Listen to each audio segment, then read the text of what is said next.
Si vous êtes en couple avec une personne qui n'a pas peur de vous perdre, qui n'a pas peur de vous voir partir, partez dès maintenant.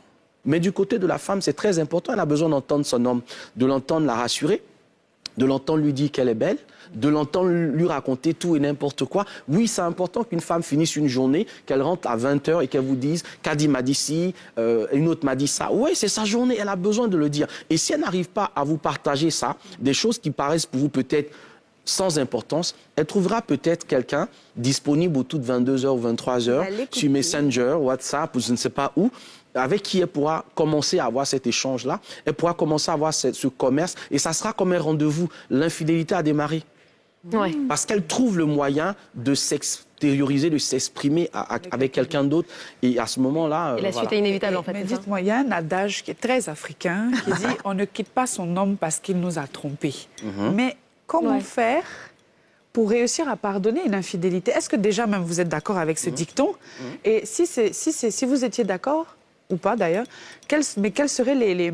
Comment on fait pour pardonner réellement? Parce qu'on peut pardonner, on se dit dans la bouche on pardonne, mais le fait d'avoir cette rancœur-là peut créer même peut avoir des conséquences sur le couple à la fin et créer même une séparation. Le problème avec ce que vous me dites là, c'est qu'on considère qu'une femme est partie que quand elle est sortie de la maison. Mais en fait, le véritable départ, c'est pas quand la femme est partie de la maison. Le véritable départ, c'est quand elle a cessé de faire de vous son centre d'intérêt. En fait, une femme ne part pas de la maison.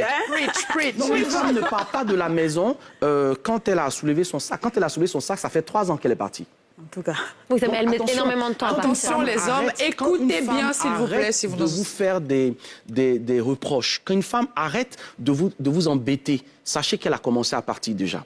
Quand la femme arrête en fait de se plaindre, elle arrête de vous dire un certain nombre de choses, ne croyez pas qu'elle a accepté. Ne croyez pas qu'elle est passée à autre chose. Ne croyez pas qu'en fait, elle a fini par s'y faire. En réalité, elle est en train de préparer son plan B.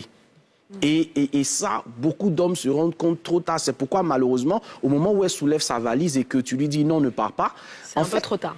En fait, les arguments fonctionnent. Là, tu constates, mais tu es dans le constat, en fait, cher ami. Il y a 3 ans que tu aurais dû te rendre compte de ça. Donc, pour revenir justement à la question que vous me posez, on ne quitte pas un homme parce qu'il nous trompe, mais on ne le quitte pas comment?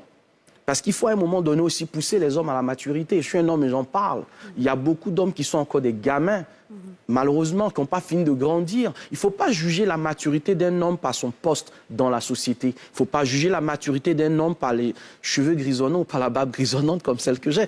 Non, il ne faut pas juger un homme par son âge, parce que l'âge ne fait pas la maturité. Vous pouvez avoir un homme de 60 ans qui a des instincts de gamin, qui n'a pas encore fini de jouer dans les boîtes, qui n'a pas encore fini de fouiller toutes les jupes qu'il trouve dans la rue. C'est pas ça le vrai problème. Le vrai problème, c'est le niveau de l'âge mental que cette personne-là a.